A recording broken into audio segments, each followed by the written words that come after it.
Hi there, I hope you enjoyed that song. I really enjoy it. I like the tune. It comes from Liverpool, which is where I'm based. I hope you noted the mistake as well. It talks about 2010 and, well, we're in 2020, 10 years on, but we haven't found how to change it yet. Maybe some of you will help us how to change the wording, those that you're a bit more technical than we are. What we're going to do today, this is the second school video that I've done, and we're going to tell a short story about Jonah, and I enjoy that story very much myself. And then we're going to think about a verse from the Bible that relates to that. Then we'll complete the story. We'll do another song. You'll know the songs because the ones I do when I come into the schools, ABCDEFG is the next song.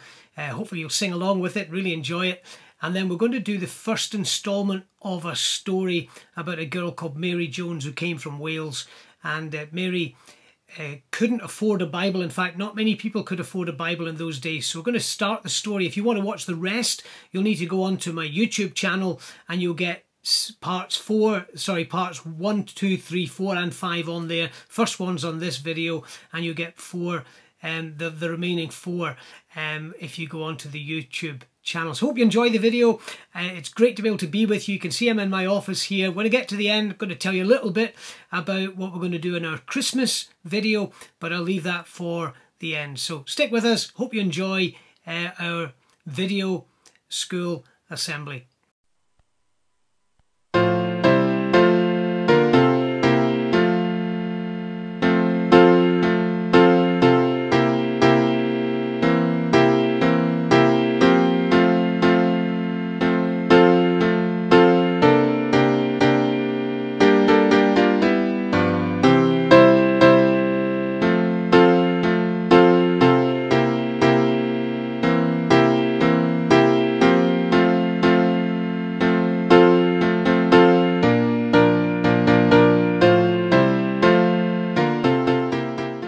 Our Bible story today is the story of Jonah.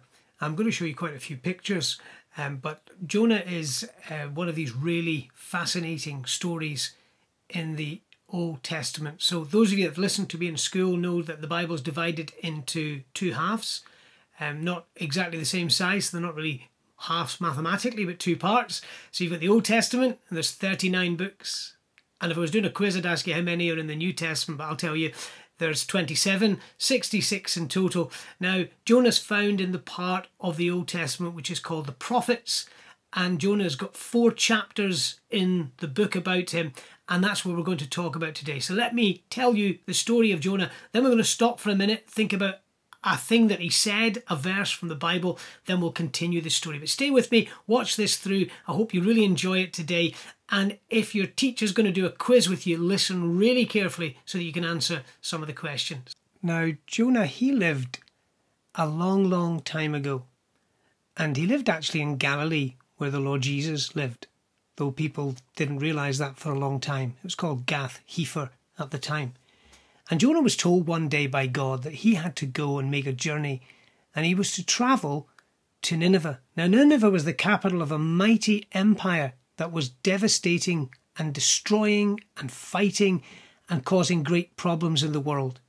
And he really didn't want to go. You know, when you're asked sometimes to do something that you don't want to do, and you try and find every excuse you can find under the sun not to do it. Well, that was Jonah.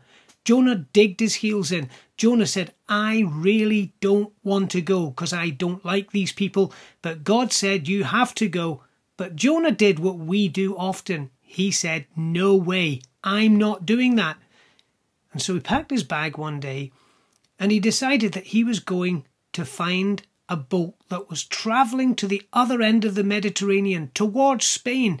And he paid his money and he got on the boat and he settled down for a sleep. But while he was sleeping, a great storm arose.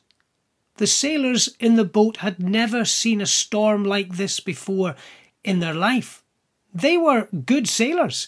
They knew how to handle a boat, but they'd never seen such a storm like this. They began to throw things overboard to try and make the boat lighter, but it didn't sort the problem. And some of them decided they would pray. So they prayed and prayed and prayed.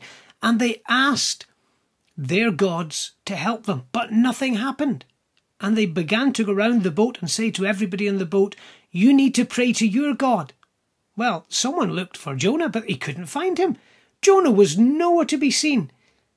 And they searched the boat. They went from the top to the bottom, and eventually someone found Jonah fast asleep on the bottom of the boat. They woke him up. They said, "Jonah," or maybe they didn't even know his name, but they said, "Hey, listen, you need to pray to your God because we're in grave danger. We could die. This is a big problem." Jonah said to them, "I know it's a problem because I'm running away from God." And he explained to them that he'd been a very bad person. "Throw me overboard," he said. "Throw me." They said, "No way." Eventually he persuaded them. They threw him over the side. God had prepared a great fish, a whale, and it swallowed him. Immediately he was swallowed by this great fish. And while he was inside the fish, he began to think, "I wonder if God is speaking to me." And these words came to his mind: "Salvation is of the Lord." He began to realize that God was telling him to go and tell people how they could be forgiven for badness. And here he was being just the same as them. He was running away. He was angry with God. He didn't want to listen to God. And this verse from the Bible in Jonah chapter 2 verse 9, maybe you'd like to try and learn it. He learned it and he repeated it. Salvation is of the Lord. He didn't understand what you know, that one day God would send his son Jesus and he would take the punishment for our wrong so that we could have forgiveness, so that we could have salvation, so that we could be right and have peace with God. Well, you can imagine being inside a fish was a pretty scary experience. I've only read of one other story of a man who was found down in Bristol it happened to, but it has happened, and the Bible tells us about him. But that wasn't the end of Jonah. The fish swam all the way back up the Med and dropped him off at the beach. And Jonah discovered he was back on dry land. He realised that God was serious and wanted him to go, so he travelled his 900-mile journey and he came to Nineveh and he preached. He told them that God wasn't happy with their behaviour. God wasn't happy with what they had done and that they would need to tell God they were sorry. He explained, as the verse says on the screen, that God is gracious. That means he's kind. He's good. That God is merciful. That means that he'll forgive us if we say sorry. He explained that God doesn't lose his temper. He's slow to anger. And that God is so very, very kind. And Jonah explained to the people, but he was shocked. From the king down to the ordinary person living in the town, they all responded and listened to the message that he had brought them. God still sends people to bring messages. God still tells us he loves us, but we actually know even better than anybody else today because we can look at the life of Jesus and see the love of God demonstrated in what the Lord Jesus did for us upon the cross.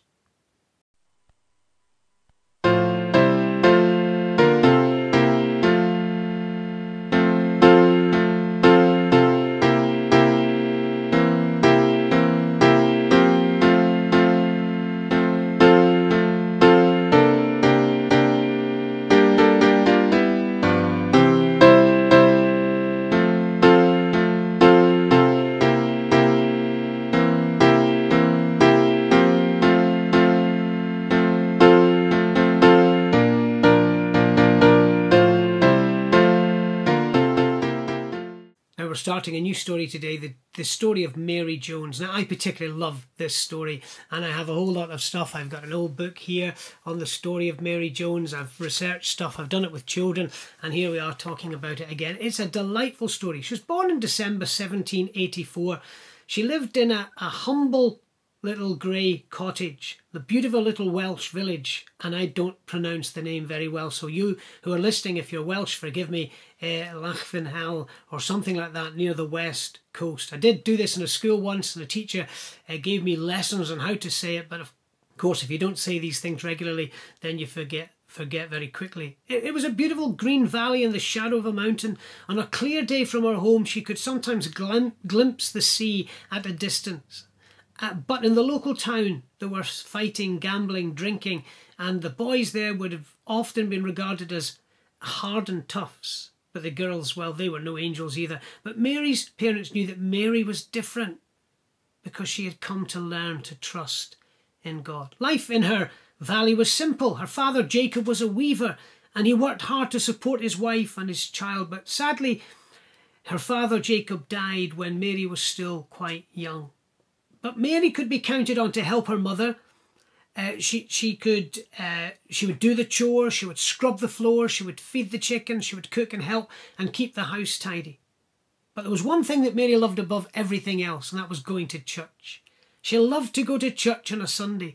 All week Mary would look forward to walking the 2 miles with her parents to the little chapel in the village. She would marvel each week as the preacher opened a large black leather-bound book. Amazing Bible stories were told, and Mary would listen intently with great excitement. And every precious word she took in, whether it was Joseph and his brothers, or Daniel in the lion's den, and David and Goliath, she loved to listen. She would think about the stories all week and wait with anticipation for the next week to come. Even after the sermon was over, the preacher had finished, Mary would quietly go to the Bible, that impressive Bible, for a closer look. 2 large words were written in gold on the front, and she couldn't read or write. She guessed the strange squiggles on the front meant Holy Bible. She used to say to herself, "How I wish I could read this book for myself." She loved to learn Bible verses off by heart, and from an early age, Mary knew many of the Bible stories. But she knew there was much of the Bible she hadn't known. One Sunday morning, the preacher gave news that Mary was so thrilled about. A schoolmaster called Mr. Evans and his wife had moved into the area, and 3 weeks later there would be a school opened in their village.